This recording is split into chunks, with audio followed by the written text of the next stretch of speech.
Did Floyd Mayweather light a fire under Gervonta Tank Davis and give him that added push, which culminated and led to the 11th round stoppage of Mario Barrios? I'm here to talk about all that and more in this video. What up, Fight World? It's your boy Ego, and I'm back with some more boxing. Make sure you smash the like button. Let's jump into the content. Amazing fight last night. Gervonta Tank Davis got the stoppage in the 11th round. But hey, wait, before I get into it, my name is Ego. Hit the subscribe button. Mario Barrios, also, credit to him, showed tremendous heart. It was a valiant effort. He gave Tank some good rounds, some good work. And this is a clip that is going around the internet, and we'll play some of it. Tank was in the corner. Floyd Mayweather comes up to Gervonta Davis and lets him know that on the unofficial card, he's down. Let's listen to some of this. So as you hear right there, Gervonta Davis said, "What?" The ref came to the corner to check in with, make sure everything's good, which is customary. He says, "We're entering round 10. And then you hear Tank Davis said 10. Okay. Because you have to understand, I know a lot of fighters, from when you're fighting, sometimes you're trying to memorize the rounds in your head, or you're looking up at the jumbotrons and stuff like that. You forget what round you're in. I've even seen cornermen forget what round they're in. So it's good to have that little reminder. So Gervonta said, "What round?" He said, "We're in round 10. He said, "Oh, what is it? 10? Okay." To see how many more he has left. He said 10 coming up. You see that? And then out of nowhere, Floyd Mayweather, you see him, and Tank's looking out the ropes to hear what he has to say. Now, I will say this real quick, and this is no hate, but obviously it's Floyd Mayweather, TBE. Like I said before, he's a young, hungry lion. Normally I don't think you can do this, but it's Floyd Mayweather.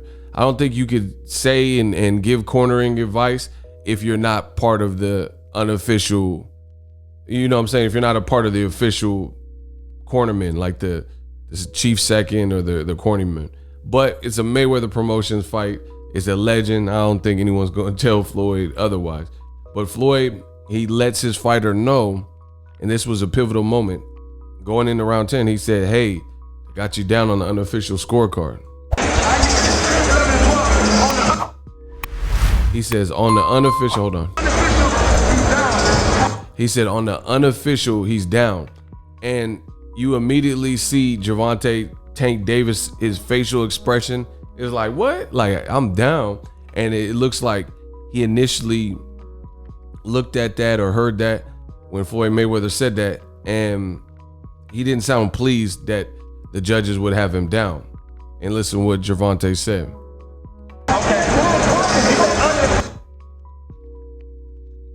Hold on, let me run that back.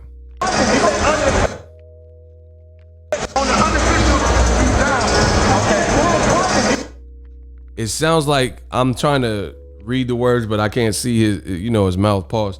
But he says, "I put him down twice, you crazy?" That's what it sounds like he said. Floyd says, "You are down on the unofficial scorecards." So, step up the tempo, basically. And it sounds like Gervonta Davis says, "I put him down twice, you crazy?" Like, how they have me down? Like, you know what I'm saying? So I don't think that was directed at Floyd per se, but he didn't seem happy with the news. Listen. On the unofficial, he's down. And then you see instantly Gervonta reacts. Watch. He said, "I put him down twice, you crazy?"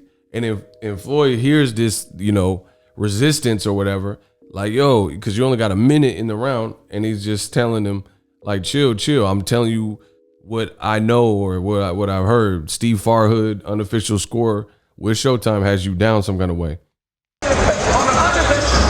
He said on the unofficial. He said, "Let me be honest with you. That's what y'all want." And then they're like getting back to the corner work. He said, "That's what you want from me. You don't want me to lie to you, basically." He said, you don't want nobody to lie to you. I'm 100 with you. I'm telling you what they saying. So step up the tempo. And this was right before round 10 was about to start. And a round later, he got the knockout. So obviously it worked. And I think Tank Davis, I got to watch it again because I was doing the Boxingego watch party. Definitely worth the second viewing. But I think Gervonta Tank Davis had some key moments in round 10. And he got the knockout in round 11. So Floyd Mayweather, unsung hero. It goes to show you that this is a hell of a team, from Al Heyman to Gervonta Tank Davis to Coach Calvin Ford, you see on the screen from Baltimore, Coach Kenny, Coach K, Leonard Ellerby, Showtime, Steven Espinoza. They got a hell of a squad. Floyd Mayweather's like, I'm keeping it 100 with you. This is what they're saying. So you don't want to leave it in the hands of the judges. This, like I said, Floyd Mayweather's the unsung hero here, because at the end of the day, he's given a realistic assessment, not necessarily from his own perspective. Floyd is a cerebral fighter. We all know that. So in boxing, you have to be able to separate your emotions. Boxing is probably 90% mental, 10%, physical. Yeah, I mean, of course, you get your jaw broken or bloody nose or something, you got to deal with that. But 90% mental is getting your jaw broke or your injuring your hand. How are you going to respond to that? How are you going to deal with that? So I thought this was a brilliant moment. And some of the dopest, Floyd will be definitely a dope trainer. And I don't really agree with the unofficial scorecards. I thought a lot of people was wilding. Like Steve Farhood, his scorecard was wilding because I thought Barrios started off real well. And then Tank started to knock down, and I'm going to break this down in a future video. This is why you guys got to subscribe. But when Tank started battling for lead hand dominance and knocking down Barrios's jab and kept pawing at that, the fight went away from Mario Barrios, because once that hand was taken away, Tank being a southpaw, he had that left hand cock. He obviously has power in his left and right, but the left hand is butter from Gervonta Tank Davis. So when he was battling as a southpaw, which you see from southpaws, battling for that positioning, battling, and that's mentally draining for the opposing fighter when you take away some of their weapons and take away their hands. And then Tank is super explosive. I seen elements of Floyd. I seen elements of Canelo. I seen elements of Roy Jones, even like the hook. I don't know if it's just his stature or size, but Tank, he like jumped into it with the hook, and then Mario Barrios got hit so hard he like flew back. It looked like what looked like 3 feet. He got hit with the hook and traveled back. Like, damn, this kid is cracking. This motherfucker hit hard. Tank must hit hard. That's a perfect name for this badass little kid. Now, I could tell Tank was a bad kid, bro. That's how he got that name, Tank. Tank probably had them silver teeth when he was a kid. You know what I mean? Y'all know them kids with the silver teeth be the worst. Tank, you could tell he's a handful probably as a kid. He was in and out of foster homes and foster care and stuff like that. Man, this was just a hell of a fight. I can't wait to continue breaking down just different elements of this. This was an impressive moment from Floyd Mayweather Jr., showing some cornering and trainer tutelage to his young pupil. Like, you undefeated, bro. Don't let this go to the scorecards. And again, Floyd being one of the most cerebral fighters of all time. You've seen Tank Davis. He didn't look like he was happy with the news, but obviously it lit a fire up under him. That and his cornermen giving the advice, whatever they were saying. I couldn't hear everything that they were saying, but this was just a beautiful moment, because what Floyd said is true. You need people. You don't want a bunch of yes men. No matter how much money you make, no matter how many cars or women you got, you don't want a bunch of yes men. And Floyd Mayweather, although I don't agree with the scorecards, Tank probably should have been up or it would have been dead even. This is the type of information you give to your fighter, because you don't want them to rest. Because I've seen fights where it's super close. Like, even you look at like Oscar De La Hoya versus Felix Tito Trinidad.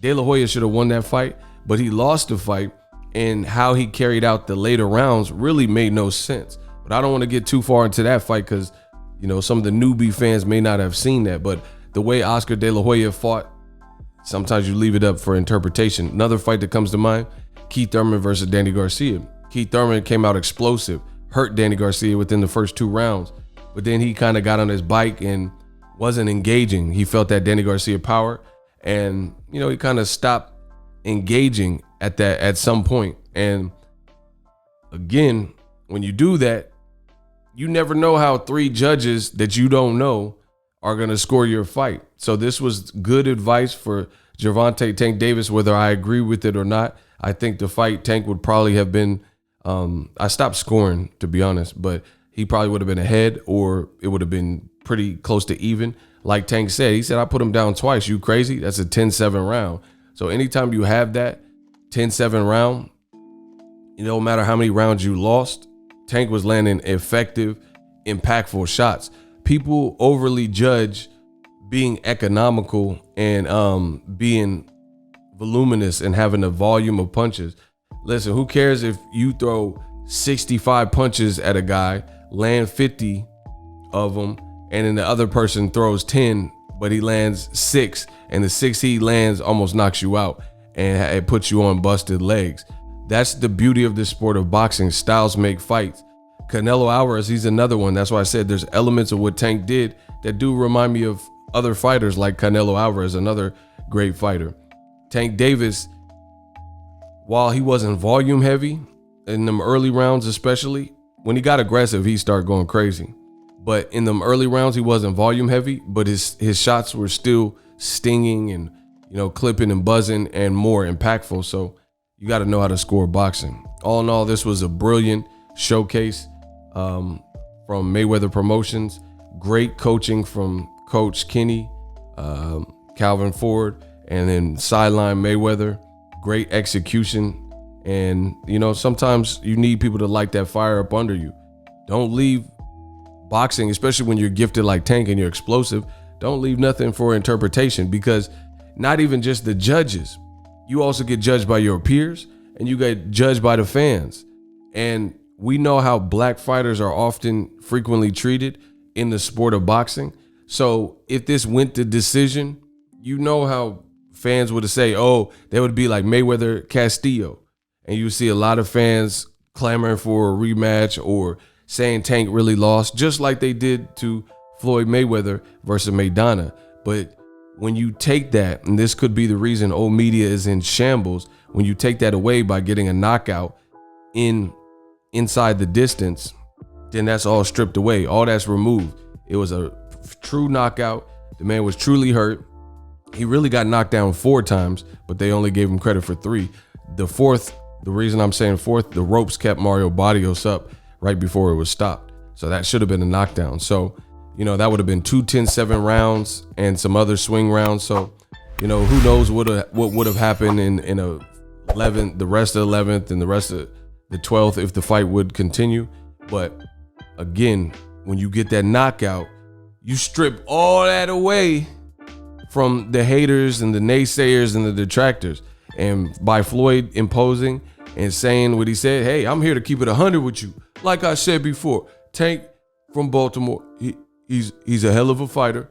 And now Tank can probably had a great night's sleep, had an after party and all that, because he closed the show. And now Tank, everybody's celebrating the performance. People are like, man, Tank showed me a different side. So I'm glad Floyd Mayweather and Tank's team as a collective got it done in the way that they did. So that's what I want to make this video. Did Floyd Mayweather help press the issue of the Tank knockout, you know? And I think you have to give Floyd some credit there, because whether you agreed, you don't leave it in the scorecards of the judges. Now, I'm not saying that if you don't have power, you don't have Tank's ability, you should just try to knock everybody out. But when you have those gifts like Gervonta Tank Davis clearly has, you know, that just causes you to dig down deep and pull some of those things out. And Gervonta did that. He pulled it out. He used different tools. So great motivation from Mayweather Promotions, Team Mayweather, Floyd Mayweather, whatever you want to call it. Let me know what you guys think. Drop your comments in this video. Did Floyd Mayweather help motivate Gervonta to push that extra, you know, and like Coach Ford said, stick that knife in. Did Mayweather help bring that out of Tank? I would say is a collective team job.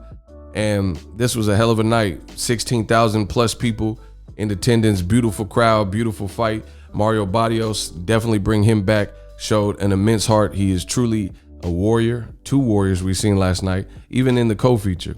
Jason Rosario, Erickson Lubin, Tank Davis, Mario El Azteca, Barrios. Man, I had a good time with this one, and got more videos coming. Subscribe to the channel. Let me know, did Floyd Mayweather help pull that about Tank? We out. Deuces.